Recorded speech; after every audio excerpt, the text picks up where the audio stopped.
We've picked up about 272 square kilometers of ground. So when we started, we had a 7-kilometer strike length.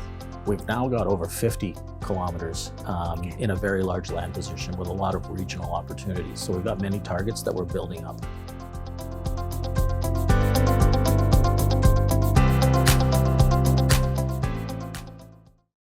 Welcome to those tuning in to the Assay TV, where today I'm delighted to be joined by Kevin Bullock, the CEO and Director of Signal Gold. Welcome, Kevin. Thank you. Glad to be here. Well, a great starting point would just be to recap to some of our viewers what the company's about, a little bit of the journey. Yeah, Signal Gold acquired a property in 2017, which was a gold property in Eastern Canada in the province of Nova Scotia. And we've since then moved it to a resource of 3 million ounces of gold. It's currently the largest gold deposit in Nova Scotia, and it's the highest grade undeveloped open pit on the east coast of Canada. Excellent. You've been doing some exploration work there, particularly on the Stewart target. Can you tell our viewers a little bit about that? Yeah, the Stewart target is unique because our current resource is in a different scenario. It's in the Maguma terrain, whereas the Stewart target is a contact between a granite and the background argillites. And we're quite interested because there's a quartz boulder train coming down from it that assays in gold.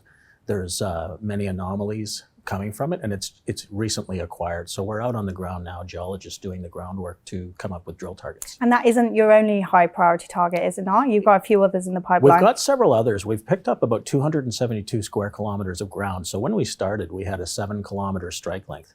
We've now got over 50 kilometers in a very large land position with a lot of regional opportunities. So we've got many targets that we're building up.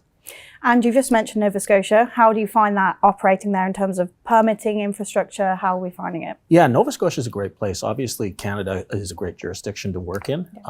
It's well respected and well thought of in the mining community. Nova Scotia is a little difficult and a little different in that the Mi'kmaq of Nova Scotia, which is the First Nations group, has claims to the entire province, and therefore there is a process that you have to go through with the First Nations groups. Fortunately, we've been able to get a great relationship with them and are working towards a mutual benefits agreement. The permitting is slow.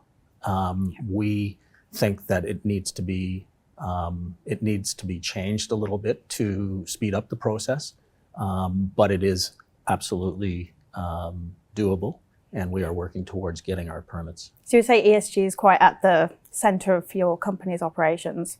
Yes, absolutely. We've got a fantastic ESG team. We've been working with the Mi'kmaq and with the regulators of Nova Scotia to ensure that we have a very viable project that's very good for the environment, and that we consider all of our discharges and take care of them with water treatment plants, etc. Excellent. And obviously all of this costs a lot of money. How well financed are we moving into H2? Yeah, we're pretty good. We've got $7 million in the bank. We're working towards doing a 4,000 meter drill program and finalizing all our permits. On that front, we've actually applied for every single permit that we require. All the applications are in, so the big spend has been done.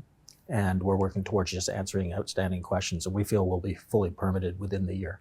So what would you say the next steps are in terms of the project advancement-wise, imminent steps? Yeah, I think that over the next several months, we'll start seeing permits being announced. The ones outstanding are the Crown Land lease, the mineral lease, the fisheries offsetting, Schedule 2 amendment, and the industrial approval.